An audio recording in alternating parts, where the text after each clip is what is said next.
नमस्ते, मेरे साथ अशोक वानखेड़े साहब। अशोक भाई, बहुत बहुत स्वागत है। आज बहुत से मुद्दे हैं, क्योंकि अब हो क्या रहा है कि हम लोग के पास मुद्दे ज्यादा रहते हैं, समय कम रहता है। और तो मुझे लगता है कि आज हम लोग चार पांच चीजों पे नहीं, क्योंकि दर्शकों को एक एक एक एक ये भी हम लोगों की एक जिम्मेदारी भी ये है कि हम उस मुद्दे को उठाते हैं जो जिससे शायद हम सब लोग इफेक्टेड हो रहे हैं।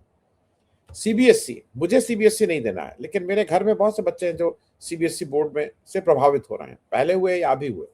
सीबीएसई का जो गोरख धंधा है वो बिल्कुल साफ साफ है कि एक एक ऐसी कंपनी जो ब्लैकलिस्टेड हुई, उसका उसने अपना नाम बदल के इसमें आई, बिल्कुल वाहियात तैयारी के साथ। और इसकी कोई जरूरत भी नहीं है भारत में, मेरे ख्याल में इसकी कोई जरूरत नहीं है। जो ये ओपन स्कूल वो जो करा रहे हैं सिस्टम, ये कराया गया और उसके बाद अब उसमें उनका ट्रांसफर, इनका ट्रांसफर, ये ट्रांसफर करके उसको लीपापोती करने के शुरू। धर्मेंद्र प्रधान की आंसरेबिलिटी इसमें चाहिए। दूसरा, मैं इसलिए अभय भाई आपसे पूछ रहा हूं, जब ये खुद ही कह रहे हैं सुप्रीम कोर्ट में तुषार मेहता कि प्रधानमंत्री ये नीट और इन परीक्षाओं को पर्सनली सुपरवाइज कर रहे हैं और देश का अब एयरफोर्स पर्चा लेके जाएगा और आर्मी वाले ये कराएंगे, मैं ओवरऑल ये कहां पहुंच रही है हमारी शिक्षा व्यवस्था, इस पे अशोक भाई।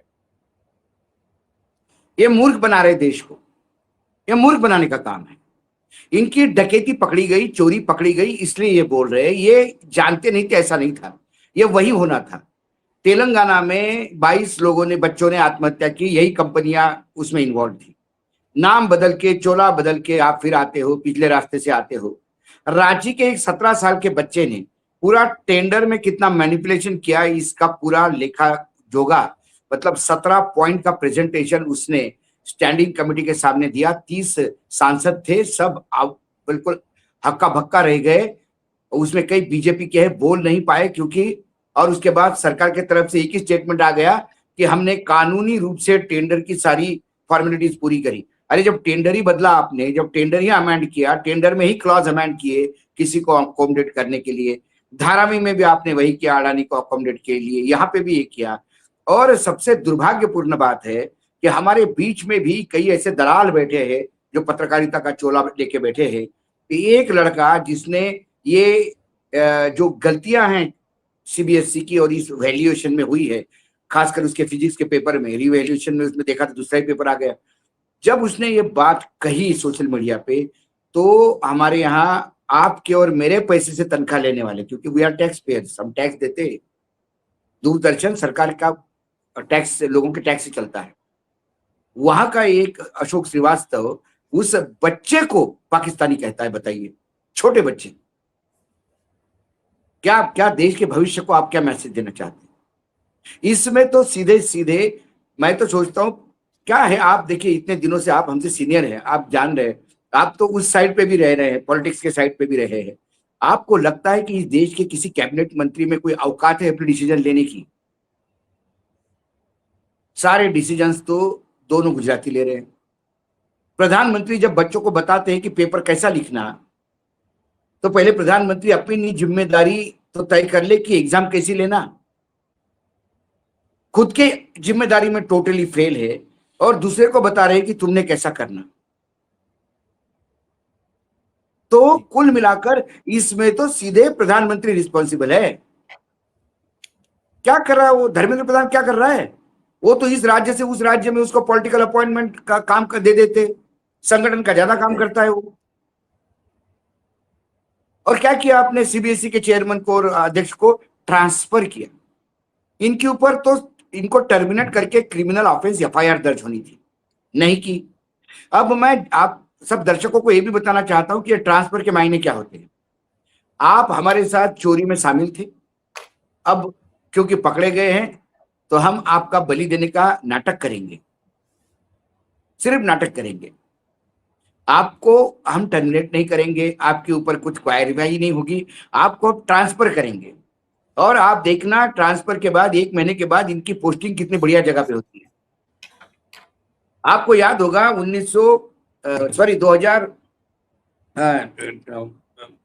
एक अखबार ये नीट का ही ये हुआ था, पेपर लीक हुआ था 2024, ठीक है। तो 1997 बैच के आईएएस ऑफिसर थे director general DG NAT net जो एग्जाम कौन करती थी, उनने तुरंत सुबोध कुमार सिंह का तबादला कर दिया।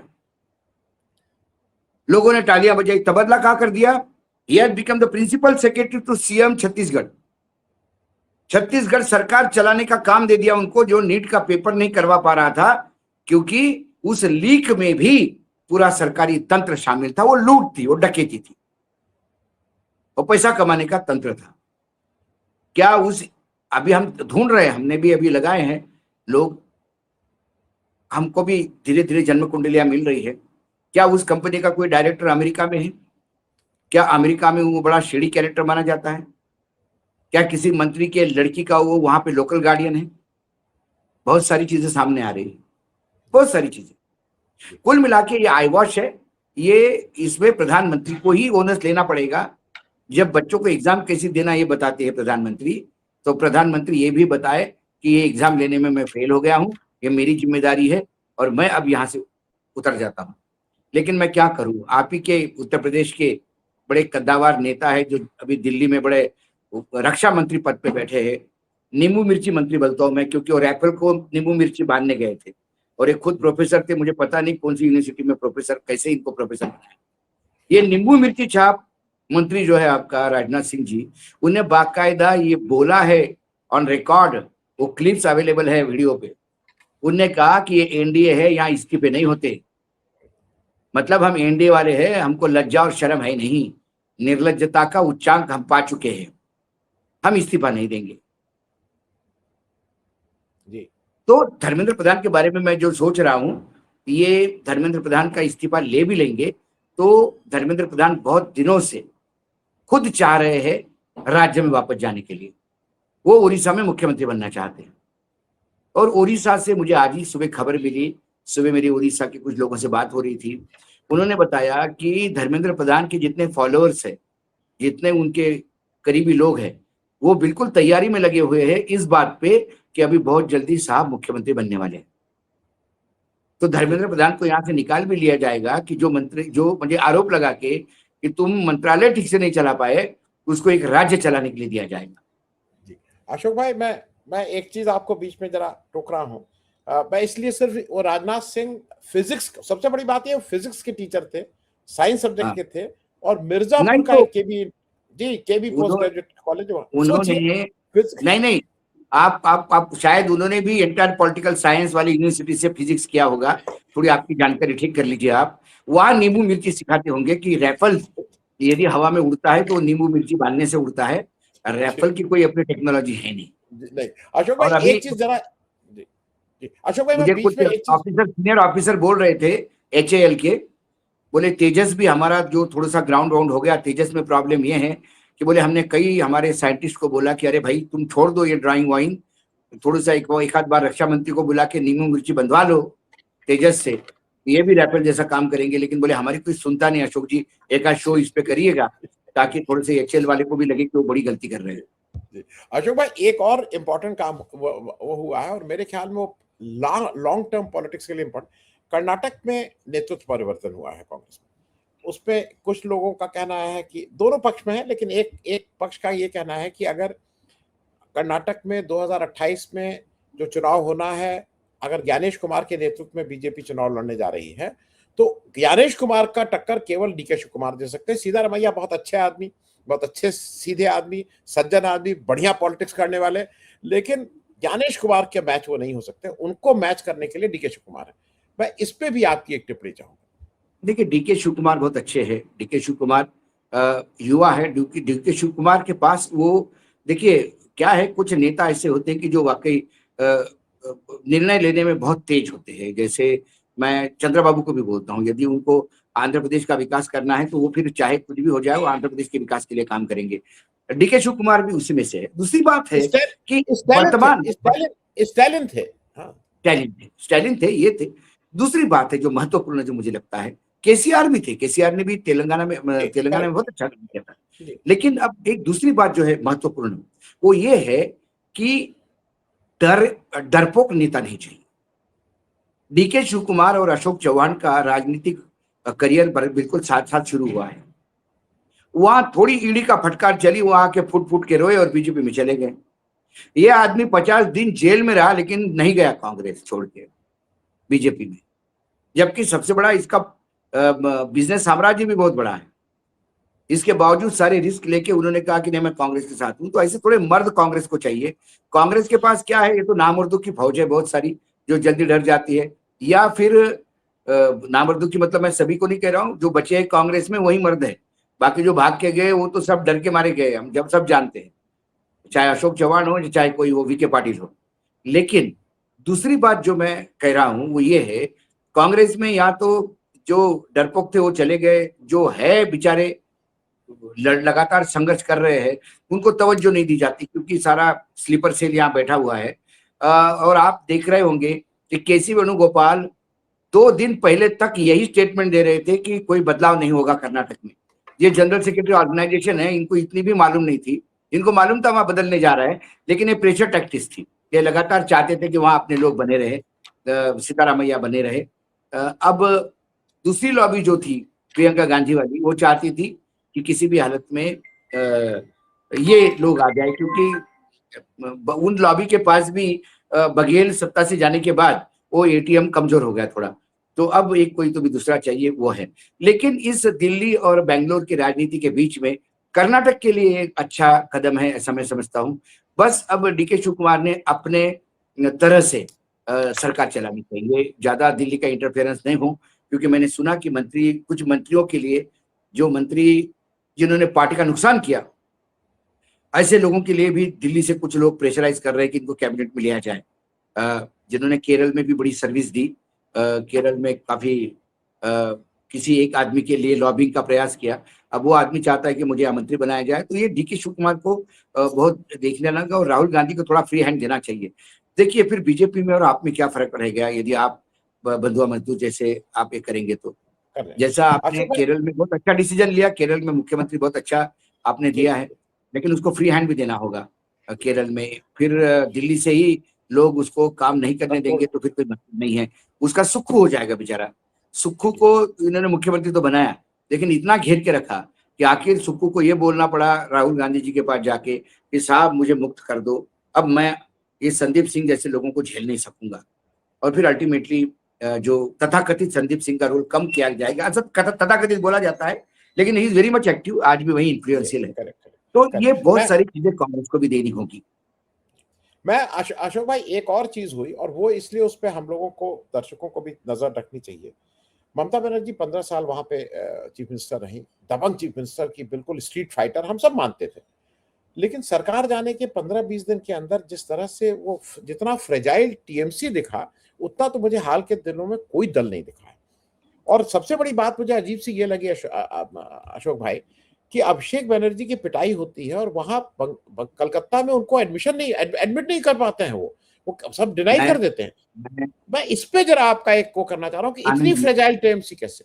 नहीं नहीं फ्रेजाइल नहीं है वो पार्टी, फ्रेजाइल नहीं है। मैं बता रहा हूँ क्या होता है। बंगाल एक नया मॉडल बीजेपी ने दिया है इस बार बंगाल में चुनाव में। बंगाल में क्या हुआ, बंगाल में पहली बार ऐसा हुआ कि चुनाव घोषित होते से DGP, chief secretary, collector, SP बदले गए। ठीक है, पहली बार 2.5 लाख पैरामिलिट्री फोर्स अंदर बिठाए गए, ये पहली बार हुआ। एसआईआर के नाम पे ऐसा नया तरीके का एसआईआर बनाया जिसमें 27 लाख लोग वोट नहीं दे पाए। ठीक है, उसके बाद चुनाव के बीच में 12 बजे बाद जो हड़कंप मचा कि जीत गई जीत गई जीत गई का जो हुंकार लगाया सारे चैनलों ने, और उसके बाद जो पिटाई हुई पैरामिलिट्री फोर्स के सामने, क्योंकि होता क्या है, जो अंदर एजेंट होते हैं पॉलिटिकल पार्टी के, वो तो बेचारे अकेले होते हैं, 1 या 2 या 3 होते हैं काउंटिंग सेंटर पे, और पैरामिलिट्री के साथ मिलकर यदि आप पिटाई करने लगो लोगों की तो बेचारे भाग गए। बाहर आने के बाद लोगों ने उनके कपड़े फाड़े, ये एक डर का माहौल बनाने का प्रयास था। उसके बाद क्या हुआ, ममता बनर्जी स्वयं चली गई, ममता बनर्जी को मारा गया पैरामिलिट्री फोर्स द्वारा।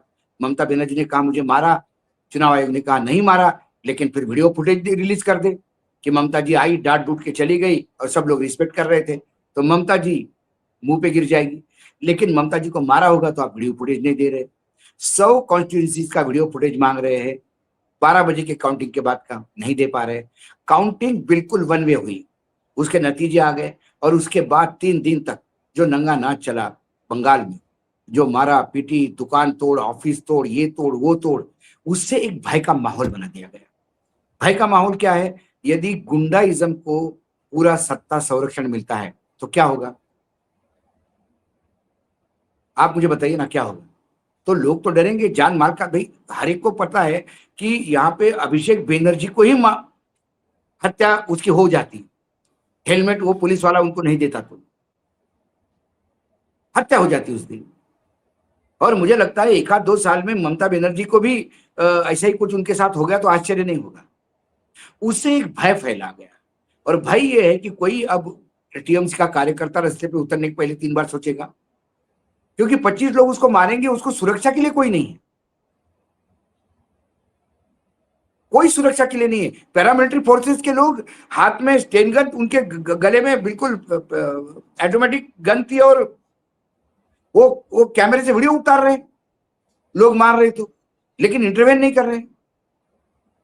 तो फिर चुनाव के बाद 1 महीना वहां पैरामिलिट्री फोर्स काय के लिए, झालमुड़ी खाने के लिए बैठा है। तो ये एक भय का वातावरण वहां होगा। भय के वातावरण में अब उसका उद्धव ठाकरे बनाएंगे वो। उन्हें 2 लोगों को निकाल दिया, अब 2 लोगों ने क्लेम किया कि हमारे साथ 50 लोग हैं। अब वहां एक नई टीएमसी बनेगी, सिंबल और नाम उसको जाएगा, ममता जी को दूसरा सिंबल और नाम देना पड़ेगा। जैसा उद्धव ठाकरे का हश्र किया वैसा ही ममता का हश्र करेंगे। और जो लोग ममता के साथ ये कर रहे हैं वो ओटीपी है, वन टाइम पासवर्ड पार्टी तोड़ने का, जैसा एकनाथ शिंदे के साथ हो गया। एकनाथ शिंदे को लगा कि मैंने जीवन का सबसे बड़ा अचीवमेंट कर लिया, मुख्यमंत्री बन गया और मैं ही अब महाराष्ट्र का मुख्यमंत्री बना रहूंगा। उसके बाद मैं उठा के फेंक दिया साइड। आज ये स्थिति है कि वहां पे एकनाथ शिंदे कल कैबिनेट मीटिंग में नहीं पहुंचे। एकनाथ शिंदे के खास सिपा सलार जो है अब्दुल सत्तार, मंत्री है कैबिनेट में, उनने बोल दिया कि भाई हमारा तो ममता बनाने जा रहे हैं आप लोग, हमको कोई का नहीं छोड़ेंगे, दोनों शिवसेना को वापस एक होना होगा। यदि इस बात पे आता है तो ये ममता की पार्टी तोड़ के रख देंगे, बिल्कुल उद्धव ठाकरे बना देंगे ममता को, ये बात तय है। और यही मॉडल अब पूरे देश में लगाएगा। अब ये जब शुभेंदु अधिकारी जब कहता है कि अरे भाई अभी सत्ता आ गई, तुम अपने अपने घर पे भगरे हुए झंडे लगाओ, जिनके घर में झंडे नहीं वो कौन है हमको समझ में आ जाएगा, और फिर कर, इसका मतलब क्या है? क्या मुख्यमंत्री भाजपा का है कि मुख्यमंत्री उत्तर बंगाल का है? संविधान की शपथ काय के लेते हो? तो नथुराम गोडसे की शपथ लो ना। संविधान के लिए शपथ लेके नथुराम गोडसे की विचारधारा तो नहीं चला सकते, और वही चल रही है वहां पे। अशोक भाई नहीं, लेकिन उसी से रिलेटेड एक प्रश्न है, और वो रिलेटेड सारी चीजें इसलिए है कि एकदम से ममता दीदी को अब इंडिया गठबंधन की बहुत याद सताने लगी है, और वो इंडिया हाँ, गठबंधन को कहा कि मैं पूरी तरह से अब उसको मजबूत करूंगी और ये करूंगी। ये अब 8 तारीख को यहाँ हो रहा है। बहुत से लोग बहुत हंसी उड़ा रहे हैं। एक कॉकरोच जनता पार्टी बनी है, उसमें एक दिव्य है, उसने बनाई है, लेकिन वो एक अभिव्यक्ति तो दिख ही रही है। अब उसको आप जितना भी मजाक में उड़ा दीजिए, लेकिन बच्चों का एक एक अपनी असहमति, उनका एक गुस्सा, उनका एक आक्रोश का वो है। अब वो बीजेपी करा रही, क्या करा रही, ये सब अपनी जगह है। इंडिया गठबंधन के लिए ये क्या संकेत आपको लग रहा है? क्योंकि अब इंडिया गठबंधन लूज सा नहीं हो सकता, उसको एक बहुत कॉन्क्रेटाइज, होमोजीनियस, ठीक से एक संगठन बनेगा तभी प्रॉब्लम कुछ है। क्या है? इंडिया गठबंधन में लोगों को इंडिया गठबंधन की अहमियत तब समझ में आती है जब वो मार खाते। यदि ममता बनर्जी को पहले दिन से इंडिया गठबंधन की महत्व समझ में आती तो ये ओडिशा में भी नहीं घुस पाते थे, और ये आसाम में भी, और ये चुनाव इजी हो जाती इंडिया गठबंधन के लिए। लेकिन इंडिया गठबंधन सुनता कहाँ है किसी की? इंडिया गठबंधन में कौन किसकी सुनता है मुझे बताइए। इन सबको इंडिया गठबंधन की तब याद आती है जब सब दूर मार खाते हैं। ममता बनर्जी थर्ड फ्रंट बनाने के लिए, ममता बनर्जी का एक फोटो रिलीज हमने भी कई जगह देखा है उसको, कि ममता बनर्जी, अमित शाह, नीतीश कुमार, धर्मेंद्र प्रधान सब बैठे हुए हैं अभी इसके यहाँ, नवीन पटनायक के यहाँ। उस टेबल पे बैठने वाले क्या हो गए? नवीन पटनायक ठिकाने लगा दिए, उधर नीतीश कुमार ठिकाने लगा दिए, ममता बनर्जी ठिकाने लगा दी गई। लेकिन आप मुझे बताइए जो इंडिया गठबंधन में है उनमें से कौन लोग ठिकाने लगे? लोगों ने साथ दिया। लेकिन इंडिया गठबंधन का सबसे बड़ा रोल जो है वो कांग्रेस को निभाना है। आप देखिए इंडिया गठबंधन के सबसे बड़े, मुझे लगता है कि 2 लोग थे एक आरजेडी इंडिया गठबंधन में और एक डीएमके, एक बड़े प्लेयर जो इंडिया गठबंधन में हमेशा बने रहे। वो किसी भी हालत में इंडिया गठबंधन को तोड़ने की बात भी नहीं, कभी रूमर भी नहीं, कुछ भी नहीं। आज अखिलेश यादव को हम कहते हैं कि इंडिया गठबंधन के पिलर है, लेकिन क्या हुआ? अखिलेश यादव ने तो कांग्रेस को डंप करके नई गठबंधन कर लिया था जयंत से। भाई जब वो चौधरी साहब चले गए बीजेपी में, तब वो कांग्रेस के साथ आए। अरविंद केजरीवाल को इंडिया गठबंधन का तब आता है हिस्सा जब उनकी पार्टी टूटने लगती है। नहीं तो अरविंद केजरीवाल इंडिया गठबंधन की गाली देने वाले। यही अभिषेक बनर्जी कह रहे थे कि वोट चोरी कहां होती है, राहुल गांधी को मजाक उड़ा रहे थे ये। आज ये खुद कह रहे हैं कि वोट चोरी होगी। इंतजार क्यों करना कि सांप से कटवा के क्यों देखना है, मेरा ये कहने का मतलब है। अब आप आइए कांग्रेस पे। भाई हेमंत सोरेन कांग्रेस को झेल रहे हैं झारखंड में। आज हेमंत सोरेन की ऐसी स्थिति है कि हेमंत सोरेन ने यदि कांग्रेस को डंप किया तो बीजेपी सर पे लेके नाचने को तैयार है हेमंत सोरेन। लेकिन हेमंत सोरेन ने कांग्रेस को नहीं छोड़ा। हेमंत सोरेन को कांग्रेस यदि 8-10 सीटें दे देती आसाम में, क्या जाता इनका? हेमंत सोरेन का वोट परसेंटेज तो था, दिख गया इस चुनाव में। लेकिन नहीं, ये ऐसे चुनाव लड़ रहे थे जैसे आसाम में क्लीन स्वीप करने वाले हैं। ओंधे मुंह गिर गए। हेमंत सोरेन ने आरजेडी को मंत्री बनाया, आरजेडी के आदमी को अपने कैबिनेट में। लेकिन बिहार में हेमंत सोरेन को एक सीट देने को तैयार नहीं है लोग। आप मुझे बताइए क्यों हेमंत सोरेन रहे इनके साथ? सबसे पुराना साथी डीएमके। आज टीवीके की सरकार यदि तमिलनाडु में है तो डीएमके के भरोसे है, क्योंकि डीएमके के चार पार्टनर, 2 लेफ्ट के, एक लेफ्ट ओरिएंटेड और एक मुस्लिम लीग, ये चारों पार्टनर डीएमके के पार्टनर थे। और उन्होंने अनाउंस किया चुनाव के बाद, उनके पास 8 सीटें थी, 4 लोगों के पास 2-2-2-2। उन्होंने कहा कि हम निर्णय डीएमके को पूछ के लेंगे। डीएमके ने कहा कि जाइए टीवी के समर्थन करिए, क्योंकि हमें राष्ट्रपति शासन नहीं चाहिए।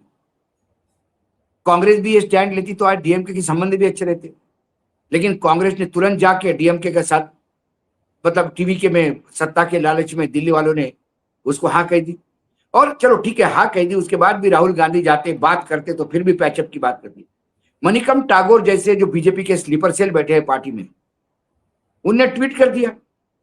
और ट्वीट क्या थी? ट्वीट की भाषा कि हमारा बुरा परफॉर्मेंस डीएमके की वजह से हो गया। अरे जब तुमको 46 सीटें दी डीएमके ने, तब तुम 18 जीते, 8 जीते, सॉरी। जब तुमको 25 दी तो तुम 18 जीते।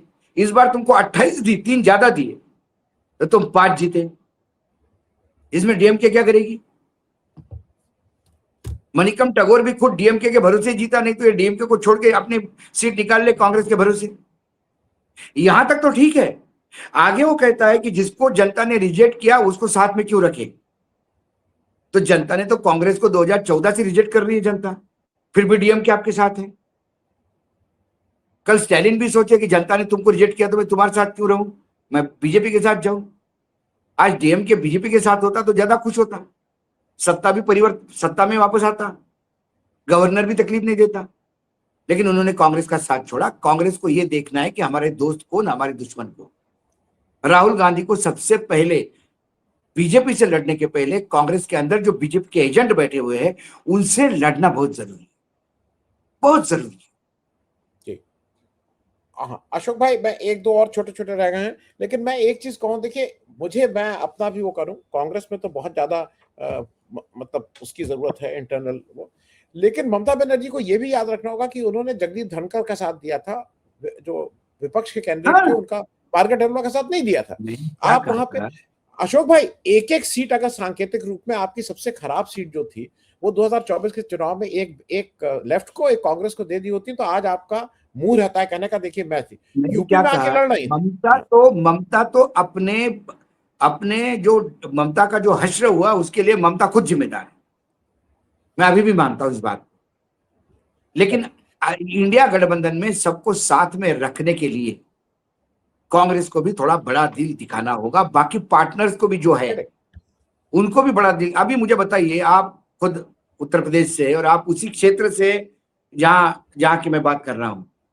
अब कमलापति त्रिपाठी के परिवार में टीएमसी ने टिकट लिया। ललितेश्वर मणि, हाँ, त्रिपाठी। यदि वो टिकट कांग्रेस या एसपी के सिंबल पे लड़ा जाता, 100% जीती हुई सीट थी 100% सीट, भदोही की सीट जीती हुई 100% सीट थी। 100% थी। लेकिन ये अड़ी नहीं टीएमसी हमारी सिंबल पे। क्या हुआ? सीट हाथ से चली गई। ऐसा। अच्छा, बीजेपी क्या करती है? एक एक सीट के लिए जुगाड़ करती है। देखिए, बीजेपी की विचारधारा हम लोगों से नहीं पड़ती, वो अपनी जगह पे है सर। लेकिन बीजेपी चुनाव लड़ने के लिए आज पंजाब में बीजेपी कितनी मेहनत कर रही है देखिए। और अगली सरकार पंजाब में बीजेपी की होगी तो आश्चर्य नहीं होगा। चलो, चुनाव आयोग जो करता है कर ले, लेकिन बीजेपी ग्राउंड लेवल पे काम कितनी करती है आप देखिए। बीजेपी की कैसी सभाएं चल रही है वहां पे, बीजेपी किन लोगों को वहां उतार रही है। सैनी पिछले 48 सभाएं की है सैनी ने, हरियाणा की चीफ मिनिस्टर वहां जाके। पंजाब में मुद्दा कांग्रेस का एक्टिव है, पंजाब में अध्यक्ष बदल दिया और क्या किया? सिवाय बयानबाजी और ट्विटर के आगे कांग्रेस जाती नहीं। अकेले राहुल गांधी है, वो बेचारे मेहनत करते हैं 24/7। राजा वडकर जो पुराने अध्यक्ष साहब थे, उनके अपनी 19 सभासद में से 17 हार गए थे। 2 ही कांग्रेस जीती थी उनके अपने क्षेत्र में, जहां के से एमपी है। खैर अशोक भाई, अब एक जरूरी बात ये इसलिए थी कि उसको लास्ट में इसलिए रखा कि वो संवेदनशील है। और 2 लोग एक साथ, एक मुझे समझ नहीं आया, रामचंद्र गुहा को एकदम से राहुल गांधी से इतने सवाल पूछने लगे, और बड़े बेतुके सवाल पूछ रहे हैं कि अगर चाइना अटैक करता है तो राहुल गांधी उसमें कैसे जवाब देंगे, ये सब वो पूछ रहे हैं। उन्होंने एक बार भी बीजेपी से या बीजेपी सरकार से नहीं पूछा। उनका कहना है कि आपको 140 करोड़ में केवल राहुल गांधी दिख रहे हैं। वो अजीब अजीब बातें कर रहे थे। एक वो, दूसरा अंजना ओम कश्यप ने जिस तरह से, देखिए ये टीचर जो भी हैं, मैं भी उनका कभी कभी देख लेता हूं, ये अच्छे ढंग से पढ़ाते हैं, उनकी एक अपनी स्टाइल होती है, वो बहुत ही आसान ढंग से समझाते हैं। और 9 रुपए में अगर वो आपको आपको ऑनलाइन कोचिंग दे रहे हैं, तो वो एक अपना काम कर रहे हैं, एक समाज के एक वर्क को कर रहे हैं। उनको दो कौड़ी के टीचरों की क्या औकात, दो इस तरह की बातें। मैं इन दोनों पे, आरसी गुहा और अंजना ओम कश्यप, इन दोनों पे एक साथ आपकी टिप्पणी समझना चाहता हूं। देखिए, गुहा जी तो ये प्रायोजित है नाम, कांग्रेस की सुपारी लेके अब वो कांग्रेस के पीछे लग गए। क्योंकि देखिए, राहुल गांधी को डिस्क्रेडिट करना ये बीजेपी का सबसे बड़ा एक प्लान है। क्योंकि जब तक राहुल गांधी डिस्क्रेडिट नहीं होंगे तो अकेला चना भाड़ फोड़ रहा है, इतना तो याद रखिए आप। वो अकेला सब पे भारी पड़ गया। वो मोदी जी ने कहता ना, एक मोदी सब पे भारी, वो अकेला राहुल गांधी इन सब पे भारी पड़ गया। मतलब सब पे, मतलब ED, CBI, income tax, supreme court और चुनाव आयोग और इन सब पे भारी पड़ गया। नहीं, कांग्रेस के अंदर के लोग और इंडिया गठबंधन के साथी लोग सब, हाँ, वो तो डबल लड़ाई लड़ रहा है बेचारा। वो तो अपने घर में भी लड़ाई लड़ रहा है, अपने घर के अंदर भी लड़ाई लड़ रहा है। ठीक है, फिर भी वो भारी पड़ रहा है। वो उसकी जगह पे अंजना ओम कश्यप का जो है, it was not called for. मुझे समझ में आती, मैंने पढ़ा हो। उन्होंने कहा कि कुछ यूट्यूबर्स अपने आप को टीआरपी, अरे मुझे बताओ टीआरपी आप, मैं अंजना ओम कश्यप को कहता हूँ, आप भी तो पढ़ी लिखी है, एक सब्जेक्ट के क्लास आप चला के दिखाओ और आप लोग जोड़ के दिखाओ। बहुत इजी है कहना कि आप लोगों को फॉलो कर लेते हैं और आपके सब्सक्राइबर बढ़ते हैं। जरा वो अंजना जी, आप आके जरा यूट्यूब पे दुनिया में आइए और सब्सक्राइबर बढ़ के दिखाइए, करिए ना। पसीना खून पसीना एक होता है। जो भी यूट्यूब पे काम करता है वो उसकी सालों की मेहनत है। 40 साल पत्रकारिता में दिया, अपना कहीं ना कहीं नाम स्टेब्लिश किया, उसके बाद यूट्यूब चलता है। यूं ही कोई आके यूट्यूब खोल के बैठे, ऐसे कई लोग बैठे हैं, 300 400 व्यूज से ज्यादा नहीं है। चैनल से आए हुए कई देखते हैं हम, कई लोगों ने यूट्यूब खोल के बंद कर दिए। एक तो वो टीचर है, वो पढ़ाते हैं, आप उनको कहते हो कि वो पैसे कमाते हैं। उनके पैसे कमाने से क्या? कभी आपने पूरी परिवार को पूछा पैसे कहां से कमाए उन्होंने इतने? आपने मालिक से भी पूछो, क्या था पूरी परिवार? पाकिस्तान से डिवाइड होने के बाद इंडिया आया था, पाकिस्तान से भारत आए थे ना, फिल्म फाइनेंसर थे। उसके बाद एस्कॉट की कृपा से उन्होंने थॉमसन प्रेस लगाया, एस्कॉट के नंदा के कहने पे, क्योंकि नंदा और वो अच्छा परिवार था। और फिर उन्होंने इंडिया टुडे, आज इंडिया टुडे आज तक क्यों चला? आज तक इसलिए नहीं चला कि अंजना ओम कश्यप है, आज तक इसलिए चला कि उसको एसपी सिंह ने शुरू किया। एसपी सिंह की वो तासीर थी, उसका आज भी खा रहे हैं लोग। इंडिया टुडे क्यों चला? इंडिया टुडे मधु त्रेहान के कारण चला। मधु त्रेहान एक कंसेप्ट लेके आई थी, तब इंडिया टुडे का एक एक इशू पूरी सरकार हिला देता था। आज क्या है, आप करिए, सरकार की ये करिए। मैं कभी नहीं कहता कि आप मोदी की जय करने पे मैं किसी को कुछ नहीं कहता। आपका कोई, हर आदमी का प्रोरोगेटिव है। जी आप अपने आप को पत्रकार समझती है, आप बिल्कुल बाकायदा मोदी मोदी नामा पढ़िए। कोई आपको, मैं कौन होता हूं आपके विचार बदलने वाला? लेकिन आप मोदी जी के हाँ हाँ का जय जयकार करिए ना, दूसरे की माँ बहन क्यों करते हैं? वो एकदम एकाएक टीचर पे, क्योंकि टीचर ने सवाल उठाए एग्जाम लीक पे, आप हजारों के तादाद में बच्चे उनको सुनते हैं, तो कुछ तो होगा उसमें। आपको पिक्चर अच्छी नहीं लगी, लेकिन पिक्चर चली तो लोगों को अच्छी लगी, ये तो मानिए। आप सारे दुनिया को मूर्ख बोले, सारे देश के लोग मूर्ख है कि इस पिक्चर को देख रहे। अरे भाई, आपको लगता होगा ना नहीं चली, आपकी विचारधारा है। सुभाष घई को एक बार पूछा था किसी ने कि आपकी सबसे बढ़िया पिक्चर कौन सी है, उन्होंने कहा कि अभी तक मैंने बनाई नहीं। बोले सबसे बढ़िया पिक्चर क्यों नहीं बनाई? बोले बनाऊंगा तो प्रॉब्लम हो जाएगा, भी उसका प्रोड्यूसर मैं हूंगा, डायरेक्टर मैं हूंगा, उसका डिस्ट्रीब्यूटर भी मैं हूंगा और दर्शक भी मैं हूंगा, क्योंकि मुझे जो पिक्चर चाहिए वो पिक्चर। देखिए, हमारे एक मित्र है, फिल्मों में बहुत बड़ा नाम है। अब वो, उन्होंने बेचारों ने एक पिक्चर बनाई खुद ही, स्ट्रगलर। आप मानोगे नहीं सर, जब भी मुंबई जाते हैं और कभी कभी उनसे मिलते हैं तो हाथ पकड़ के वो स्ट्रगलर दिखाते हैं और लोग भागने लगे उस पिक्चर से, लेकिन वो कहीं रिलीज नहीं हो रही है। बहुत बड़ा नाम है, बड़े बड़े हीरो उसके साथ काम करने में तरसते हैं। वो मुझे बोले बताओ यार, मैंने एक दिल से पिक्चर बनाई, कोई देखने को तैयार नहीं। मैंने ये पिक्चर आपने बनाई, आप ही के लिए, जनता के लिए नहीं है। तो ऐसे तो वही टीचर से ये अच्छा काम कर रहे हैं। अब आपने टीचर्स को 2 टके का, मुझे भाषा देखिए, 2 टके का, और ये करते हैं और वो। अब मैंने बोला भाई, अच्छा उसमें एक और कुछ पत्रकार जुड़ गए जो चाटुकारिता के एक्सपर्ट है। उन्होंने कहा कि हमको भी मालूम है टीचर बाउंसर लेके चलते हैं। अरे कई पत्रकार बाउंसर लेके चलते हैं, कहां से आ गए इतने पैसे? कई पत्रकार चैनलों के मालिक बन गए, कहां से आ गए पैसे?